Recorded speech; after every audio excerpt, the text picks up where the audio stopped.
This week we are going to step behind the camera and step onto the stage. We're going to talk about the history of film and theater. The first projected movie was made somewhere between 1877 and 1880. The first narrative film was created by Prince in 1888 called Round Hay Garden Scene.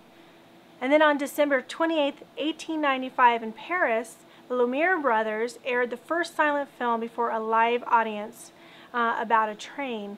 The first time everybody saw it, they actually got scared because they thought the train was coming into the theater. Because there was no dialogue, all the lines of text were written onto the screen, and the big body movements that had been on the stage, the big expressions that you would use, so the person in the back row could actually see what you're doing, carried over into film. And so for silent movies, that was fine. Those big movements were still fine. But as the birth of the talkies, or the first talking films, came about, those actually seemed a little melodramatic, and it took a while for those to calm down. The first talkie or film was called The Jazz Singer in 1927. It was more about music than actual dialogue, but it was the first talking, synchronized dialogue that came out. The awkward era of film, however, did not last very long, believe it or not. In 1929, which was only 2 years later, we had horror films. And then by 1939, we had Gone with the Wind and Wizard of Oz, which, that's only 12 years later. So it didn't last very long. It moved along pretty quickly. Animation with Walt Disney was also a big hit with Steamboat Willie. The first Mickey Mouse cartoon to be released came out November 18th, 1928 for 30 seconds of film. Now what's interesting is it's actually been banned in a lot of places because of the cruelty to animals. There's someone who pulls the cat's tail. They pull nursing pigs off of their mother, in a keyboard fashion, and they use a duck as a bagpipe. And so there are a lot of people that had problems with this film, and so you don't find it as often. But I do think I have a link up, and if it is on there, definitely go check out Steamboat Willie. In 1950s, 3D industry took off by storm in movies like House of Wax and Creature from the Black Lagoon. And then of course it took away for a while. It's really funny because 3D comes in and it goes out, and it comes in and it goes out. In the 1980s, 3D took another splash in the box office, and then until Avatar, it hadn't been around for at least a decade or so. And then after Avatar, 3D really changed, and now you find it everywhere.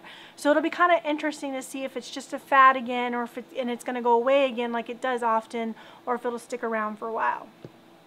In 1928, the birth of the silver screen, which is TV, first aired a broadcast called The Queen's Messenger, a one-act play filmed for television. There's little information about this show other than it had kind of a mystery feel to it.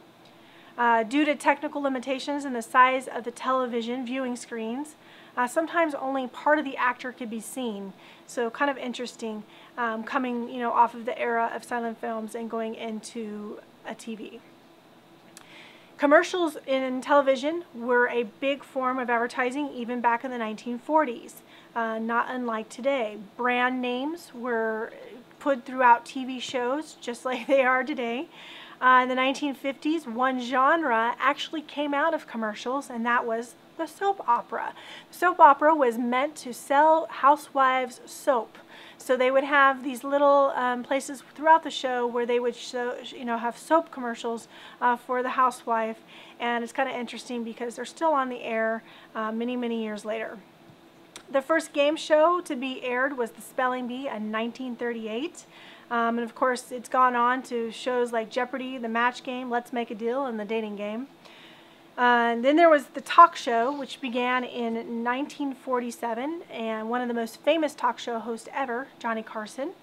And of course, we still have it today. It was a great chance for people to air the movies that were coming out, to introduce the actors, political candidates, whatever. It's always been a great place for people, and especially those that stay up really late. Situational comedies, or the sitcom, was a 30-minute sketch that came out really big in the 50s with shows like I Love Lucy and The Honeymooners, and it may even been like in the 40s, I believe. But it's been around for a long time, and of course the sitcom is still around. What's interesting is during 9/11, a lot of reality shows had started coming out, around 9/11. But the sitcoms are the shows that really took off after 9/11 because people wanted to not see reality anymore. They just wanted to laugh. And so shows like Friends just really took off after 9/11 because of that. Another popular genre that isn't real popular today but was really big in the 40s and 50s was the Western.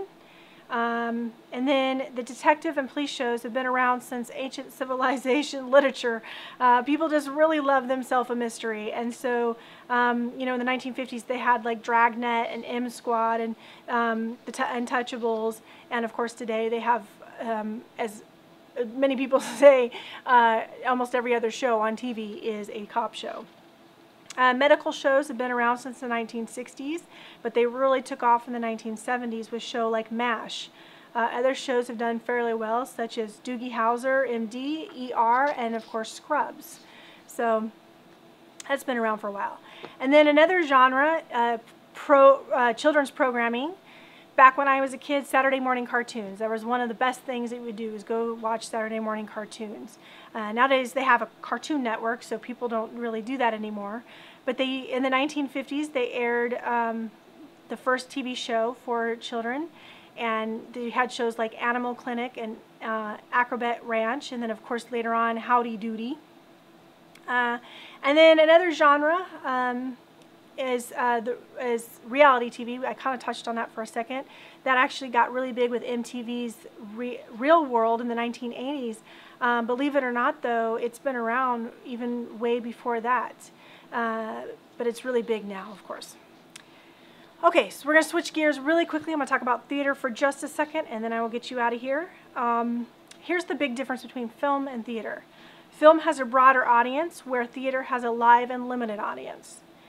A movie's possibilities are endless. You can go anywhere, do almost anything, whereas a play takes place within the confines of a stage and must be realistic to its setting. A movie or television actor is often given a script and has little, if no, rehearsals. A play actor can expect months of rehearsals to get ready. The success of a film is delayed. The director won't know the reaction until the reviews or attendance numbers come in, whereas a play director knows almost immediately if the audience is going to respond well. And the movies are forever, and plays are only for the life of the show. All right, just a few more things. Here's just a history, is that theater originally began by Thespius, a character we know little about, but he won in a play completion in honor of a Greek god, and that is where we get the word thespian. Basically, playwrights over a span of 200 years wrote some of the most of the works that we still do today, such as Oedipus Rex. The word play comes from the Roman theater, which is derived in Latin word ludus, and which means play or recreation. And it was really big all the way back in the Middle Ages and medieval times.